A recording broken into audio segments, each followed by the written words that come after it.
មានបងប្អូនប្រជាពលរដ្ឋក៏ដូចជាមន្ត្រីរាជការកាន់តែច្រើនឡើងចាប់អារម្មណ៍នឹងងាកមកប្រើប្រាស់ប័ណ្ណបសស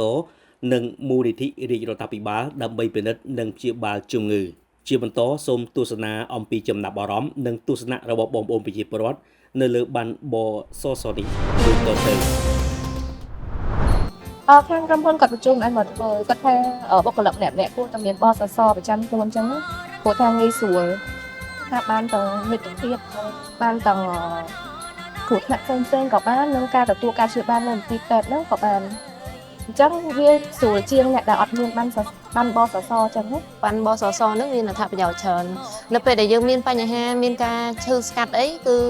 យើងទទួលបានអត្ថប្រយោជន៍ច្រើនសប្បាយចិត្តមែនដល់ពេលគេធ្វើអញ្ចឹងដល់ពេលដូចយើងមើលមិនឃើញដូចអ៊ំស្រីជាផ្ទះខ្ញុំអញ្ចឹងគាត់មានបញ្ហាអញ្ចឹងក៏គាត់មានអានឹងទៅចូលទៅពេទ្យមកគេជួយជំនួយ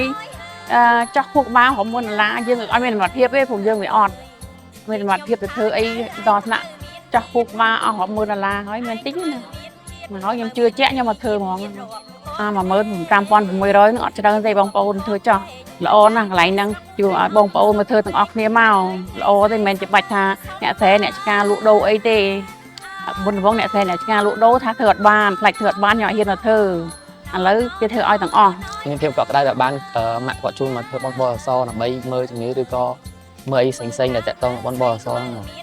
ពីមុនឃើញគេអ្នកធ្វើការបានគេមានបនបសទៅមើលជំងឺទៅមើលអីហ្នឹងអត់ដែលគិតថាខ្លួនឯងជាសិស្សហ្នឹងធ្វើបានទេថ្ងៃនេះសុំឪគាត់ឲ្យទៅដែរហើយខ្ញុំសុំម៉ែគាត់ព្រមដូចគ្នាអរឡា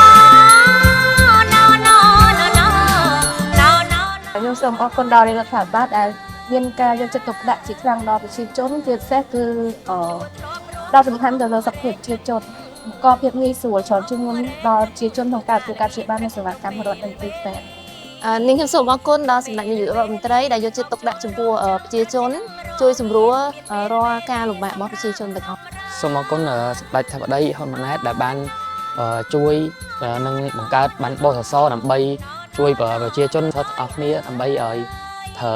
បានបសសនេះបានមើលព្យាបាលជំងឺរបស់ខ្លួនឯងបានអរគុណដល់អ្នកឋានបាលអ្នកដឹកនាំទាំងអស់សម្ដេចទាំងអស់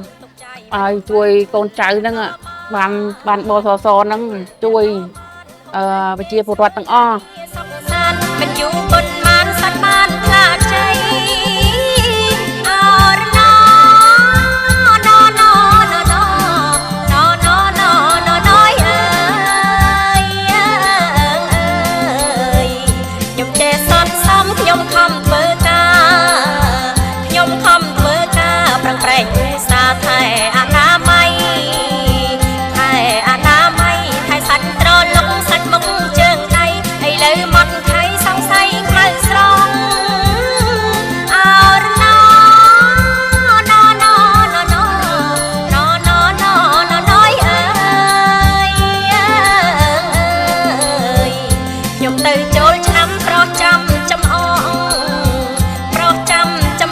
ប្រខ្លាយជាខបមកញែងញ